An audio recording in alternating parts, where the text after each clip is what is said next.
महादेव। पिछली कक्षा में हम लोग राहु और केतु ग्रह से संबंधित जानकारी प्राप्त किए थे कि राहु और केतु ग्रह स्वतंत्र रूप से ग्रह है नहीं, वह छाया ग्रह है। तो वह जो भी फल प्रदान करते हैं वह किसी न किसी ग्रह के अधीन होकर, किसी न किसी भावेश के अधीन होकर वह जातक की जन्म कुंडली में फल को प्रदान करते हैं। अब इस कक्षा में हम लोग योग कारक ग्रह से संबंधित हम जानकारी प्राप्त करेंगे कि किस किस भाव के संयोग से जो ग्रह अशुभ होते हुए भी राजयोग को प्रदान करते हैं। तो चलिए हम इस वीडियो में जानते हैं।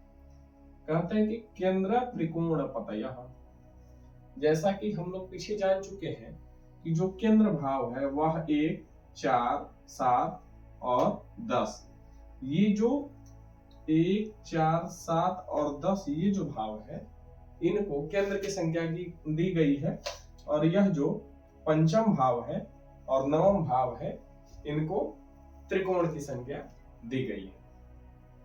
तो कहते हैं कि केंद्र त्रिकोण पतयः, अर्थात केंद्र के जो मालिक हो और त्रिकोण के जो स्वामी हो। कहते हैं कि संबंधेन परस्परम, अब संबंध की बात करते हैं कि यह आपस में किसी न किसी प्रकार का संबंध यह ग्रह करते हो, अर्थात केंद्र का स्वामी और त्रिकोण के स्वामी किसी न किसी प्रकार से जब आपस में संबंध यह करेंगे तो योग कारक यह होंगे। योग कारक से तात्पर्य यह है कि जो भी ग्रह योग कारक होते हैं वह राजा के सदृश यश, पद, प्रतिष्ठा, धन, वैभव इत्यादि सुखों की पूर्ति वह करते हैं। तो चलिए हम सबसे पहले संबंध के बारे में जान लें कि जो ग्रह संबंध बनाते हैं वह किस किस प्रकार से संबंध बना सकते हैं। तो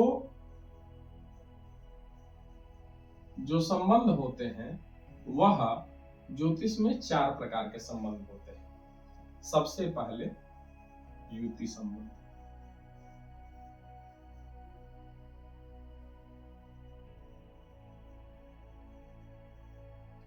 जो दूसरा संबंध होता है वह दृष्टि संबंध,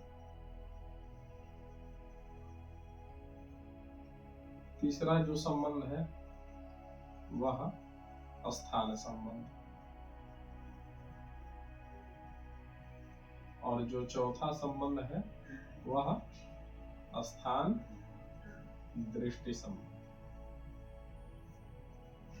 अब जो युति संबंध है, युति से हम तुरंत ही समझ जाएंगे कि दो ग्रहों की एक साथ युति अर्थात रहना, अर्थात बैठना।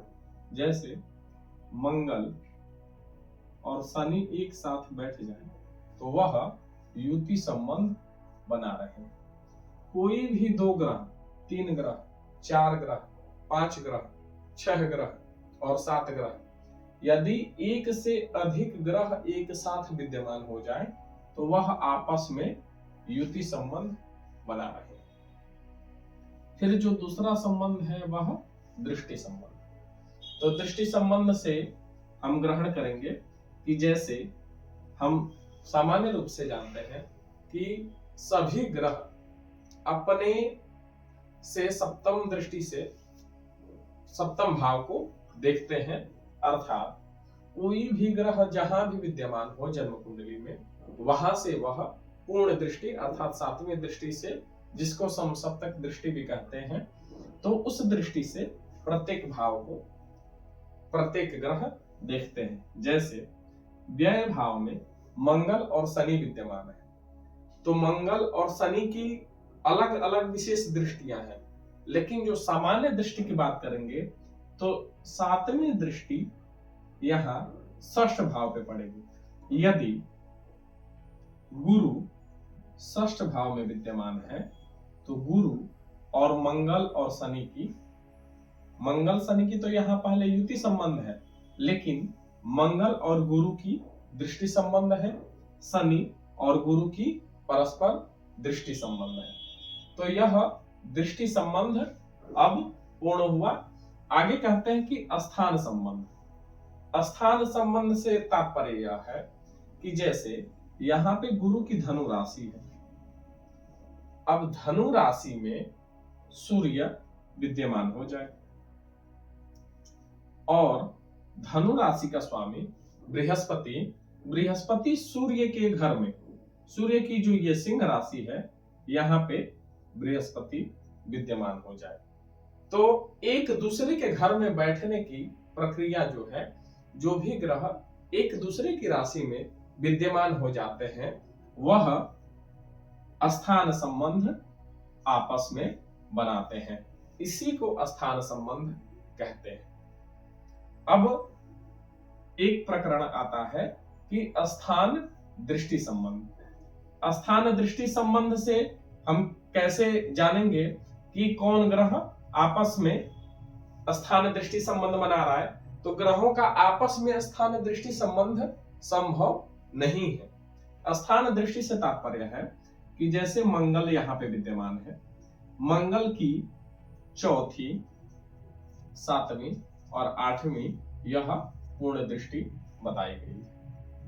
अब तृतीय भाव में मंगल की मेष राशि हो और मेष राशि का सूर्य यहाँ पे विद्यमान है, तो हम ये कहेंगे कि अब मंगल जहां पे स्थित है, मंगल से जो उसकी पूर्ण दृष्टि अर्थात जो चौथी दृष्टि है वह कहां पड़ रही है? वह सूर्य स्थित है मेष राशि का, तो मंगल अपनी ही पूर्ण दृष्टि से अपने गृह को देख रहा है, लेकिन वहां पे सूर्य विद्यमान है, तो मंगल सूर्य के साथ अर्थात ये स्वतंत्र केवल जो प्रभाव होगा वह मंगल का होगा। जैसे मंगल ही अपनी चौथी दृष्टि से सूर्य को देख रहा है, 1 2 3 4, तो जो स्थान दृष्टि संबंध की हम चर्चा कर रहे हैं, स्थान दृष्टि संबंध की चर्चा में कोई भी ग्रह अपने राशि में स्थित ग्रह को पूर्ण दृष्टि से जब देखता है तो उसको स्थान दृष्टि संबंध हम कहते हैं। तो इस चक्र में मंगल व्यय भाव में होकर तृतीय भाव में अपनी मेष राशि में स्थित सूर्य को वह अपनी पूर्ण दृष्टि अर्थात चौथी दृष्टि से वह देख रहा है।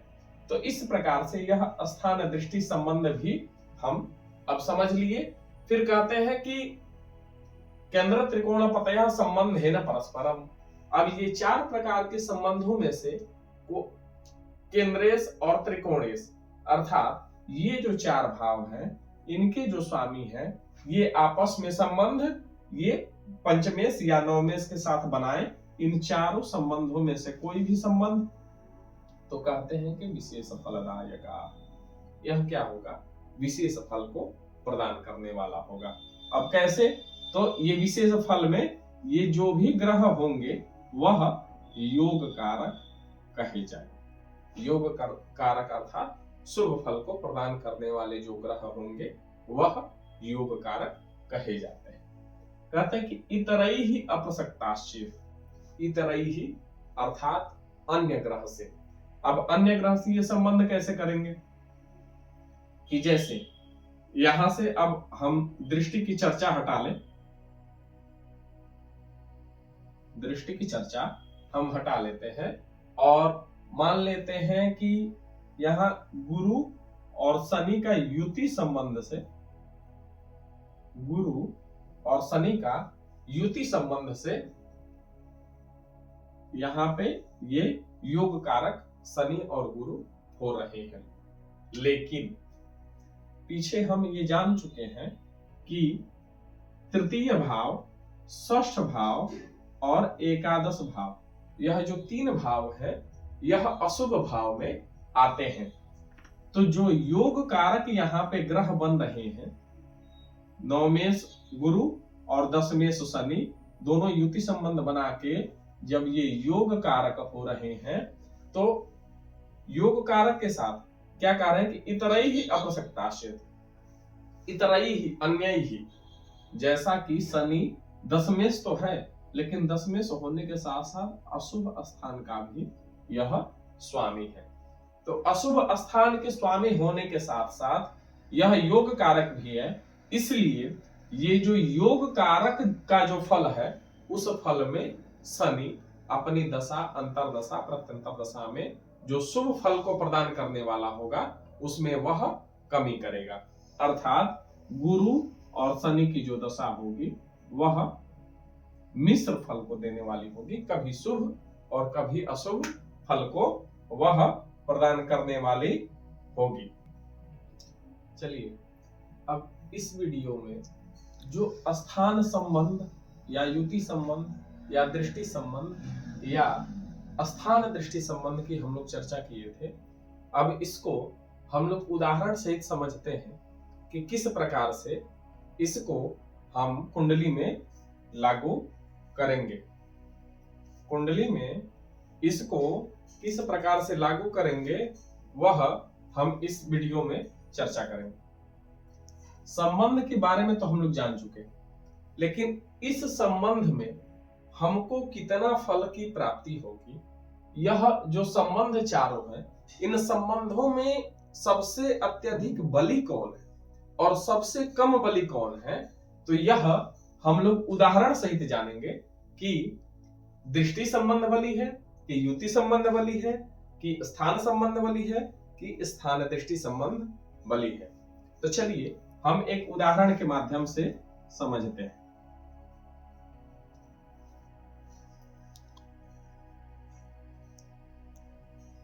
जैसे सबसे पहले हम दृष्टि संबंध की बात करेंगे। जैसे कि यदि मंगल सप्तम भाव में विद्यमान हो और शुक्र लग्न में विद्यमान हो,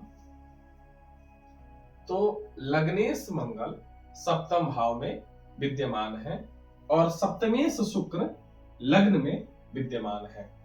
तो यहाँ पे आप देख सकते हैं कि जो शुक्र है वह सप्तमेश है और लग्नेश मंगल सप्तम में है, तो दोनों के बीच जो संबंध है वह दृष्टि संबंध है। और यह जो दृष्टि संबंध है, यह दृष्टि संबंध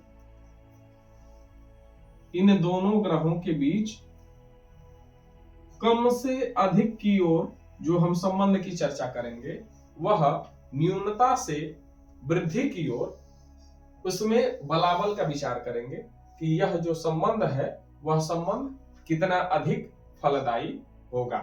जैसे शुक्र और मंगल के बीच परस्पर दृष्टि संबंध है, तो इसको सबसे हम नीचे श्रेणी में, अर्थात इनको हम बलाबल के विचार में 25% हम बल दे सकते हैं कि यह जो बल होगा वह अन्य संबंधों की अपेक्षा 25% बलवान होगा।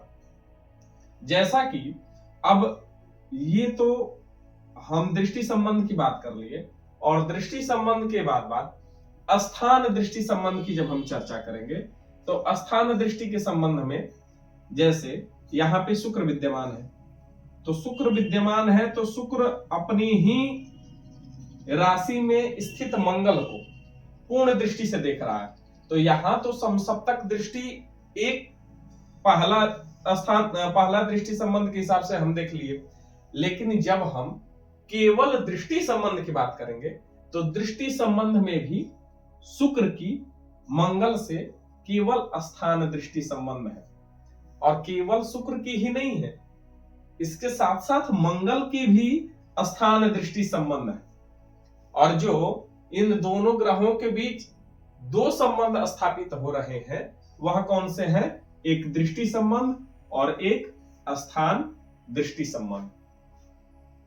दूसरी कि ये दो संबंधों की जब हम चर्चा कर लिए तो जो हमारा तीसरा संबंध बच रहा है, अब दूसरे संबंध में स्थान दृष्टि संबंध की जब बात किए तो स्थान दृष्टि का जो संबंध है उसके बलाबल के हिसाब से हम 50% फल की चर्चा हम कर सकते हैं।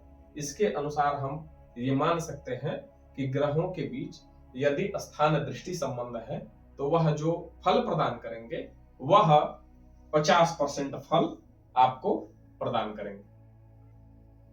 अब देखिए, हम लोग स्थान दृष्टि संबंध की चर्चा में 50% हमने एक मानक फल ले लिया कि 50% यह संबंध फल को प्रदान करेगा। अब हम तीसरे स्थान पे युति संबंध को हम रखेंगे।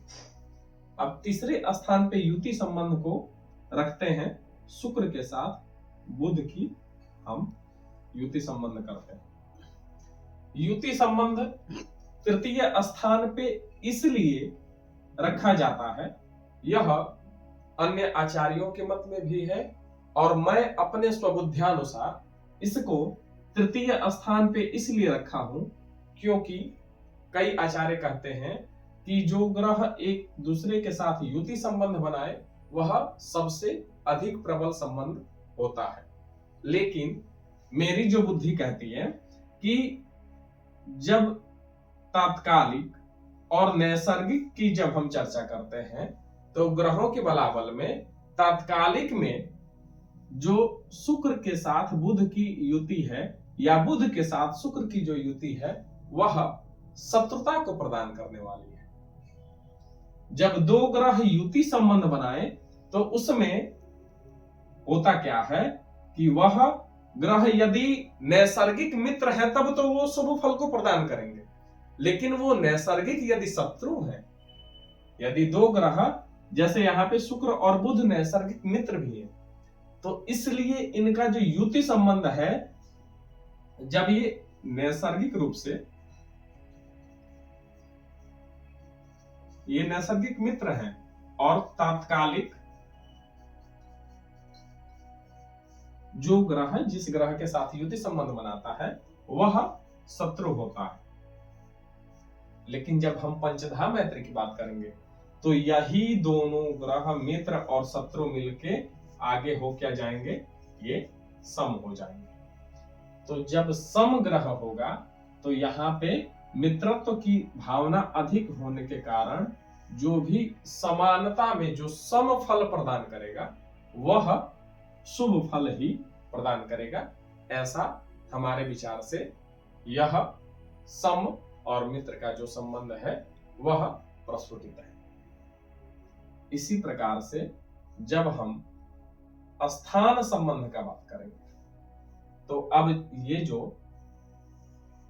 हम तात्कालिक और नैसर्गिक के हिसाब से पंचधा में जब सम की बात किए तो यहाँ पे इनको जो अनुमानित परसेंटेज जो देंगे, प्रतिशत जो देंगे, वह 75% यह फल को प्रदान करने वाले हो सकते हैं। इसी प्रकार से जब स्थान संबंध की बात करेंगे तो स्थान संबंध से तात्पर्य यह है कि जो दो ग्रह है वो सातों ग्रहों में से कोई भी ग्रह हो, जब वह एक दूसरे के घर में विद्यमान होते हैं, जैसे